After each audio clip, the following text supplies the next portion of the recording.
సర్వ సమయములలో ఆయన స్తుతిగానం ఎల్ల వేళలందు ఆయన నామ ధ్యానము స్మరణే నా సర్వస్వం అనే పాట ఈ దినాన మనం పాడి విందాం.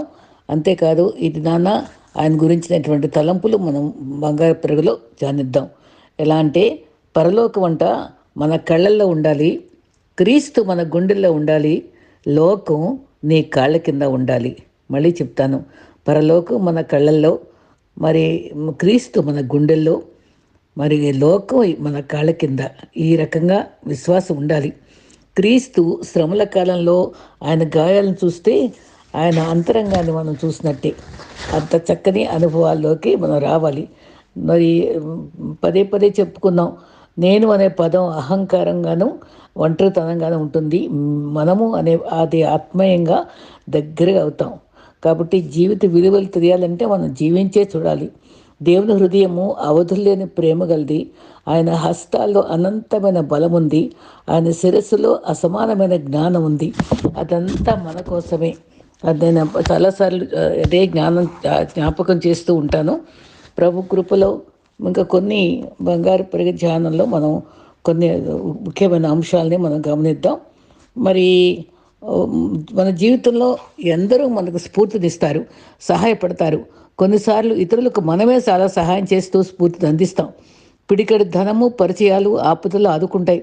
అందరిలో ప్రేమాభావాలు కనపరుచుతూ జీవితాన్ని సుఖమయం చేసుకోవాలంటే మంచి స్నేహితుడైన క్రీస్తుని సదా స్మరిస్తూ, మరి చక్కటి పాట ఉంది, ప్రీతి గల మన యేసు ఎంత గొప్ప మిత్రుడు, మితి లేని దయచేత హత్తుకుని ప్రేమిస్తాడు. అందుకని ఆయన్ని స్తుతించాలి, కనపరచాలి, ఆరాధించాలి. నిజ జీవితంలో ప్రేమ, నిరీక్షణ, ఆనందం సదా నిలిచి ఉండేలాగా జీవించాలి. ఎదురైన కష్టాలను ధైర్యంగా ఎదుర్కోవాలి. అసూయ ద్వేషాలకు స్థానం ఇవ్వకూడదు. దేవుని రాజ్యాన్ని వెతికితే అన్నీ మనకిస్తాడు. మరి స్వభావ సిద్ధంగా, సహజ సిద్ధంగా మనకు లభించిన జ్ఞానం అంతా ప్రభు ఇచ్చిన టాలెంటే కదా, వరమే. దానికి కాస్త కృషి తోడైతే, దాన్ని డెవలప్ చేసుకుంటే మన జీవితాన్ని సరైన దిశలో నడిపిస్తుంది. ఏదైనా ప్రగతి సాధించగానే భుజం తట్టి అందించే ప్రేమ, ప్రోత్సాహం, ఆప్యాయత, మరి మనతో పంచుకునే మాటలు మన హృదయాన్ని సున్నితంగా తాకి ఆహ్లాదపరుస్తాయి. మనం కూడా ఇతరులను అభినందించడం నేర్చుకోవాలి. మనం నివసించే ప్రాంతాలు, ప్రార్థన చేసే చర్చి పరిసరాలు, మనం సంధించే వ్యక్తులు, అదంతా మనకు సుందరమైన ప్రపంచం. దేవుడే తన మాట చేత మనకు అనుగ్రహించాడని నమ్ముకోవాలి. మరి దేవుడు మనకి ఎంతో చక్కని వనరులతో మనకు అనుగ్రహించాడు. మరి నిత్య జీవితంలో మరి ఎన్నో అనుభవాలను ఎదుర్కొంటూనే ఉంటాం. మరి గతంలో మన తల్లిదండ్రులు మరి మనల్ని ఎంతగానో ప్రేమతో, మరి మంచి బైబిల్ విశ్వాస వీళ్ళ గాథలు, మరి అన్ని తరాల వారికి ఉపయోగపడేటువంటి గాథలను మనకు నేర్పించినప్పుడు అవి మర్చిపోకుండా ఆ సుగుణాలని, ఆ స్ఫూర్తిని మనం ధ్యానిస్తూ ఉండాలి. మరియు క్రీస్తుని మనం ఎప్పుడు కూడా భయభక్తులతో, మరి సున్నితమైనటువంటి మనసాక్షి కలిగి కష్టాల్లో మరి ధైర్యాన్ని పోగొట్టుకోకుండా మన ఆత్మను కాపాడుకుంటూ సైతాన్ తంత్రాలు నిరిగే వారమై యుద్ధోపకరణాలు, ప్రార్థన, వాక్యము, సహవాసము, పరిశుద్ధాత్మ, కన్నీరు, ఈ అనుభవాలతో మనం సైతాన్ జయించాలి. మన జీవితం ఎంతో స్వల్పమైంది, కానీ మనకి ఇవ్వబడినటువంటి అద్భుతమైనటువంటి వరం మన జీవితాల్లో ఎవరెవరు మనకి దాతలుగా సహాయం అందిస్తారో చెప్పలేం. మన జీవితంలో మన బంధాలు, మనం సంపాదించుకున్న ఆస్తులు, అంతేకాదు ఇహపరమ వస్తుపరమైన ఆస్తులు చిమ్మిడి తినేస్తుంది. కానీ పరలోక ధనము మరి దేవుడే మనకి దాస్తాడు కనుక దానికే ప్రయాసపడాలి. జీవితంలో మంచి లక్ష్యాలు మనం ఉంచుకోవాలి. కొత్త కొత్త విషయాలు తెలుసుకోవాలి. మరి కొత్త ప్రాంతాలు కూడా దర్శించి ఆహ్లాదంగా ఉండటం నేర్చుకోవాలి. దారిలో దైవ దృష్టిని వీక్షిస్తూ ప్రకృతిలో ఉండే అందాలను మనం గమనించుకొని దేవుని స్తుతించాలి. గతంలో నిజంగానే క్రీస్తుని ఆదర్శంగా ఉంచుకొని ఆయన లక్షణాలని అలవర్చుకుని క్రీస్తు స్వరూపంలోకి మనం మారిపోవాలి. సరే, ఈ దినాన మనం ఒక చక్కటి టాపిక్ తీసుకుందామండి. కనిపెట్టుట, నమ్మకత్వంగా జీవించుట, కరుణించే వరకు కనిపెట్టుట. ఈ అనుభవం మనకి చాలా అవసరం. కొన్ని సంఘటనలు మనం బైబిల్లో తీసుకుంటూ ఈ అనుభవాన్ని కనిపెట్టడంలో నమ్మకత్వం నేర్చుకుందాం. 123వ కీర్తన 2వ వచనంలో, దాసుల కన్నులు తన యజమాని వైపు తట్టును, దాసురాలి కన్నులు మరి వాళ్ళ వైపు చూస్తాయి కదా. అంటే ఎప్పుడు జీతం ఇస్తారా అని చూస్తూ ఉంటాయి. కీర్తనలు 121, 123 దావీదు రాసినవి ఎంతో ప్రత్యేకమైన చక్కటి మాటలు పెట్టాడు. ఆకాశమందు ఆశయుండా నీ తట్టు మేము కళ్ళెత్తుచున్నాము పాట కూడా ఉంది. ఆకాశమందున్న ఆసీనుడా నీ తట్టు కన్నులెత్తుచున్నాము.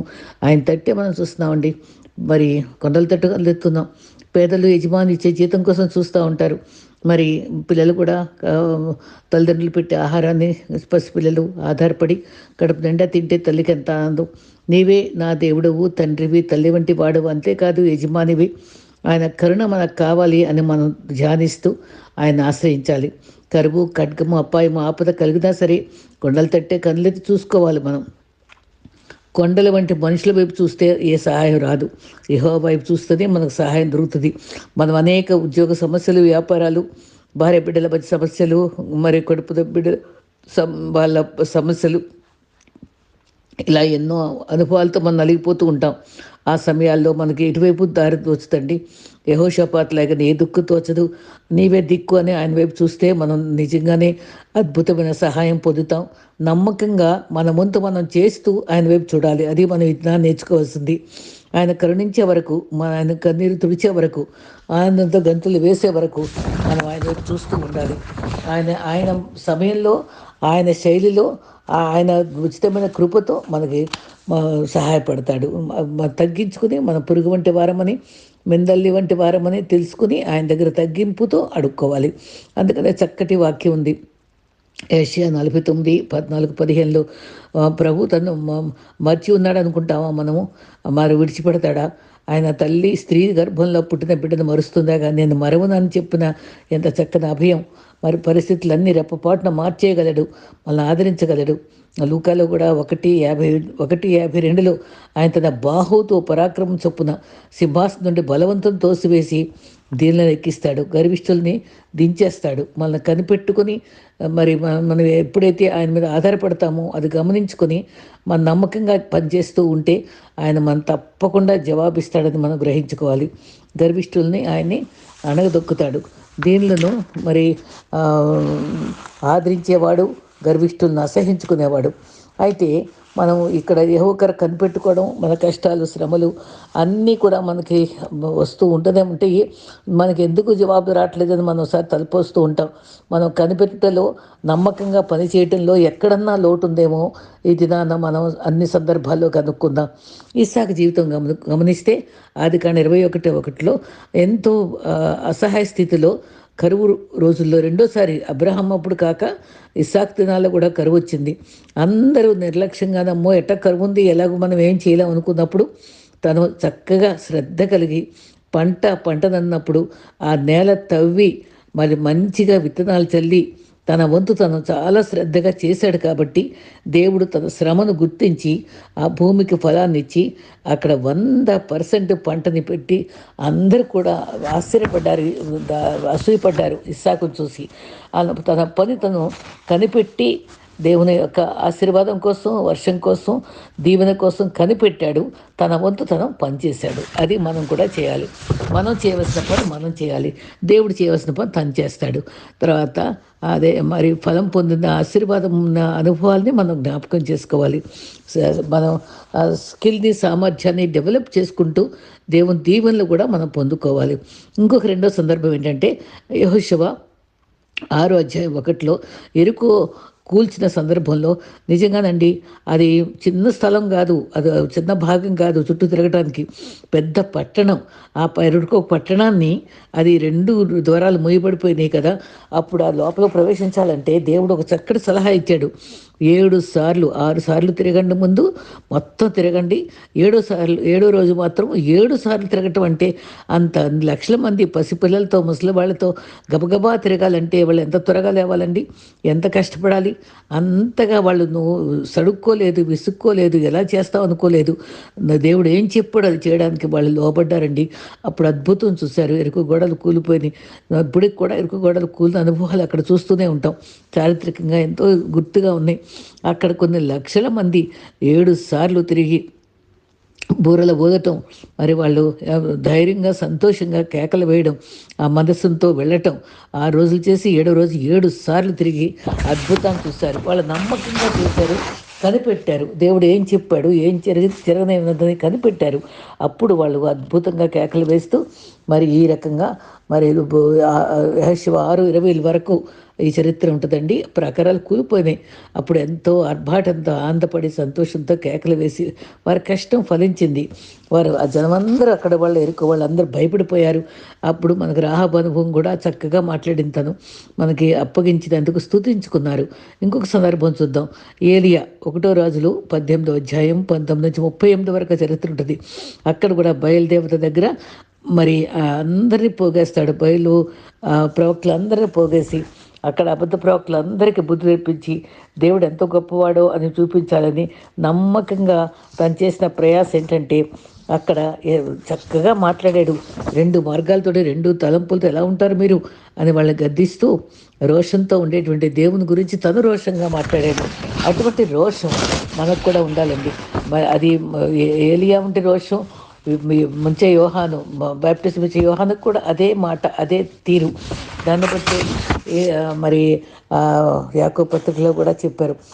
మరి ఈ రకంగా ఉన్నప్పుడు 18:26లో ఎద్దును సిద్ధం చేసి దాన్ని చక్కగా మరి రాళ్ళన్నీ చక్కగా క్రమ పద్ధతిలో పేర్చి చక్కగా శ్రమపడ్డాడండి. అన్నీ పెట్టి ముక్కలు ముక్కలుగా ఖండాలు చేసి మరి దాన్ని తవ్వి కందకం తవ్వి దాని నిండా నీళ్లు పోసి ఆ తడి మాంసం ముద్దలు పెట్టి అప్పుడు తన దేవుని వైపు ఎంత ధైర్యంగా మాట్లాడి ఆయన సూర్యుడు అస్తమించే వరకు అరవండి మీరని రెచ్చగొట్టి వాళ్ళందరితో కూడా మీ దేవుణ్ణి పిలవండి అని చెప్తూ చక్కగా చిన్న ప్రార్థన చేశాడు. కానీ నిజంగా అక్కడ ఇప్పుడు ఇజ్రాయెల్ ఆ ప్రాంతంలోనండి ఒక పెద్ద స్టాట్యూ ఉంటుందండి, ఏలియాది ఖడ్గం పట్టుకొని నుంచున్నట్టు. అక్కడ చిన్నగా ఉంచుంటాం మనం, చాలా చిన్న హైట్లో కనబడతాం ఆ శిల్పం ముందు. నిజంగా నేను చాలా స్తుతించాం మేము ఒకటి చూసినప్పుడు. అక్కడ అదంతా సవాల్ చేసిన దానిలో అదంతా గంధకము నీళ్లు అన్నీ కాలిపోయి బూడిదైపోయి అక్కడ దేవుడు ఎంతో మహిమ పొందాడు. వాళ్ళందరూ కూడా దేవుడే గొప్ప దేవుడని ఆయన సవాల్ చేసి నిరూపించటానికి ఏలియా ఎంతగానో సిద్ధపడ్డాడు. ఇంకొక సందర్భంలో ఎలీషా కూడా నమ్మకంగా చేశాడు. తన కనిపెట్టాడు. మరి నమ్మకంగా ఉండాలి, కనిపెట్టాలి, అప్పుడు ఫలితాలు పొందుతాం. ఇదొక పాఠం మనకు నేర్పిస్తున్నారు. ఇంకొక సందర్భంలో ఎలీషా కూడా మరి అప్పులు బాధతో ఉన్నటువంటి ఒక స్త్రీ దగ్గరికి వెళ్ళినప్పుడు దేవుడు తనకు కూడా మరి పడటానికి తను ఉపయోగపడింది. నీ దగ్గర ఏముంది అన్నప్పుడు నూనె ఉన్నప్పుడు అందరి పాత్రలు తెచ్చుకోమంటే పెద్ద పెద్ద పాత్రలు కూడా అడిగి ఉంటుంది. అవన్నీ తెచ్చినప్పుడు వాళ్ళందరూ ప్రశ్నించుంటారు, ఇదేంటమ్మా నువ్వు అసలే పేద స్థితిలో ఉన్నావు, ఈ పాత్రలు ఎందుకు, నీకు ఏం చేస్తున్నావు అని అడిగి ఉంటారు. అయినా తను నోరెత్తలేదు. నమ్మకంగా ఆయన చెప్పినట్టుగానే మరి తను కనిపెట్టుకుని ఏదో అద్భుతం నాకు ఇస్తాడు దేవుడు అని నమ్ముకుంది. నమ్మకంగా తెచ్చుకుంది. తర్వాత ఆ నూనెని ఓర్పుతో బిడ్డలతో కొంచెం కొంచెంగా పోస్తూ ఉంటే అది అద్భుతంగా అదేంకో పొంగి పొర్లింది. అదంతా నింపుకొని తను అమ్ముకొని తన కష్టం తీర్చుకుంది, తన అవసరాలు తీర్చుకుంది. ఇది నమ్మకత్వాన్ని కనిపెట్టే అనుభవాన్ని కూడా ఈ బిడ్డ దగ్గర ఈ స్త్రీ దగ్గర మనం చూస్తాం. తర్వాత కానాను విందు సందర్భంలో కూడా యోహాను 2 అధ్యాయంలో 6 బాణాలు నీటితో నింపటం అంటే అది పనే. అది చెప్పగానే అయ్యో నీళ్లు నింపమన్నారేంటి అది ప్రశ్నించారా? లేదు. ఆయన చెప్పింది చేయండి అని తల్లిదన్నది. వీళ్ళు చక్కగా బాణలు పెట్టి అవి సిద్ధపరిచి ఉంచగానే కనిపెట్టుచు ఉండగానే అది అద్భుతంగా మరి రుచికరమైనటువంటి ద్రాక్షరసంగా మారిపోయింది. సజీవుడైన క్రీస్తు అక్కడ ఒక అద్భుతం చేశాడు. మనం కనిపెట్టినప్పుడు మన పనిని ఆయన మామూలుగా అది క్రియేట్ చేసి చేయొచ్చు. ఆయన అంత అద్భుతమైన సృష్టికర్త. కానీ మన పని మనం చేయమంటాడు. మన చేతులతో చేసే పని మనం చేయాలి. మరి మరి ఆదాముకు కూడా దేవుడు ఆ తోట పని అప్పచెప్పాడు. మనల్ని పని చేసే వాళ్ళగానే, మనం నమ్మకంగా ఉండేవాళ్ళగానే, కనిపెట్టే వాళ్ళంగా ఉండాలనే దేవుడు కోరుకుంటున్నాడు. కనుక ఈ పాఠాలన్నీ కూడా మనం నమ్మకంగా ఉండాలి, కనిపెట్టుకుని ఉండాలి, అద్భుతాలు చూడాలని కోరుకుంటున్నాడు. సోమరిగా కాదు, కష్టించి చూడాలి. నమ్మకంగా ఉండాలి, కనిపెట్టాలి. ఈ 2 మాటలు గుర్తుపెట్టుకుందాం. కానాను నీరు నింపటం సులభమే కానీ ద్రాక్షరసంగా మారటం కష్టం. అది అద్భుతం దేవుడే. బలి అర్పించటం విషయంలో మరి కందకం తడిచి, పేర్చి దహించబడటం అది పెట్టటం ఈజీయే కానీ దహించబడటం అనేది అది ప్రభు చేయాల్సిన అద్భుతమైన కార్యం. నూనె సేకరించడం ఈజీ అవ్వచ్చు కానీ పాత్రలు ఆ నూనెలో సమృద్ధి రావడం, నూనెను మల్టిప్లై అవ్వడం కూడా అదొక దేవుని చేసే అద్భుతమే. మన జీవితాల్లో కూడా ఆయన చేసే అద్భుతాలు మనం చేయలేం. మనమైతే మన పని మనం వంతు చేసేటప్పుడు మన జీవితాల్లో మనం కలగజేసుకొని అద్భుతాలు చేయగలడు. ఎరుకు గోడలు కూలటం కూడా వాళ్ళు ఎంత ఓర్పుతో సహనంతో చిన్ని బిడ్డలు పెద్దవాళ్ళు కూడా గబగబా నడిచి 7 సార్లు తిరగటం అంటే అంత పట్టడం సామాన్యం కాదు. వాళ్ళు నోరెత్తకుండా ఎంత నమ్మకంగా కనిపెట్టుకుని దేవుడు ఒక అద్భుతం చేస్తాడు మన పట్ల అని నమ్ముకున్నారు. అప్పుడు అద్భుతంగా కూలిపోయి చిరస్మరణీయంగా ఉండిపోయింది కదా. కేకలు వేసి పిలిచినప్పుడు గొప్ప అద్భుతం చూశాం. తర్వాత నూనె దీనిరాల దగ్గర పేదరికం తొలగించుకుని కనిపెట్టింది. బాణాల దగ్గర కూడా వాళ్ళు అద్భుతాలు జరగటానికి కష్టపడ్డారు, కనిపెట్టారు. ఈ దినం మనం మరి పరీక్షించుకుందాం. మరి ఏ అనుభవాల్లో మనం ఏ గ్యాప్ ఇచ్చాము దేవుని దగ్గర, ఎక్కడ మరి లోటుగా ఉన్నాము, ఏ అనుభవాల్లో మనం కనిపెట్టలేకపోతున్నాం, విసుక్కుంటున్నామా, ఏ జవాబులు మనకు రావటం లేదు, ఎందుకు మనం జీవితాల్లో కొన్ని జవాబులు పొందలేకపోతున్నామో ఒక్కసారి పరీక్షించుకొని మోకాళ్ళ మీద మనం నిలబడి ప్రభు దగ్గర మనం మన బలహీనతలు మనం ఒప్పుకొని మరి ఆ ఇస్సాకు వలె మరి కష్టపడి పనిచేసి కనిపెట్టడానికి చూద్దాం. 6 బాణాలు నింపబడినటువంటి పనివారి వలె పని చేద్దాం. నూనె సేకరించిన పాత్రలు సేకరించిన స్త్రీ వలె మనం కష్టపడి పనిచేసి దేవుని దగ్గర కనిపెడదాం. తర్వాత ఏలియా వలె దేవుని మాటను విని రోషం కలిగి మరి అక్కడ సవాల్ చేస్తూ అన్యులకు మనం అక్కడ దేవుని యొక్క మహిమను చేయడానికి మన కందకాన్ని చక్కగా పేర్చడం దగ్గర నుంచి క్రమ పద్ధతిలో పెట్టి తను మరి చక్కగా నీళ్లతో తడిపి కంతకం తవ్వి శ్రమించాడు. అక్కడ అద్భుతాన్ని చూశాడు. అదే రీతిగా మరి ఈ అనుభవాలన్నీ కూడా మరి మన గోడలు కూలటం దగ్గర నుంచి ప్రతి అనుభవం మనం చెప్పబడిన ప్రతి అనుభవంలో ప్రభు యొక్క హస్తాన్ని చూద్దాం. మన జీవితాల్లో, మన బిడ్డల జీవితాల్లో, మన భవిష్యత్తులో ఆయన యొక్క సన్నిధి, ఆయన యొక్క ప్రసన్నత, ఆయన ఆశీర్వాదాలు పొందుకోవడానికి దేవుని యొక్క దాని చిత్తం ఎరిగి మోకరించి మనం సరిచేసుకోవాల్సిన పొరపాట్లన్నీ మనం సరిచేసుకొని అద్భుతాన్ని అని చేయగల దేవుడు కనిపెడుతున్నాడు. మన యొక్క సిద్ధపాటు కోసం, నమ్మకత్వం కోసం మనం ఎంతగా కనిపెడుతున్నామో వేచి ఉంటున్నాడు. ఆయన చేయడానికి వేగిరపడుతున్నాడు అద్భుతాలు చేయడానికి. అటువంటి అద్భుతాలు మనం పొందుకొని దేవుణ్ణి ఘనపరిచే మహిమపరచడానికి మనం సిద్ధపడదాం. అట్టి కృప మనకు దేవుడు అనుగ్రహించుగాక. ఆమేన్.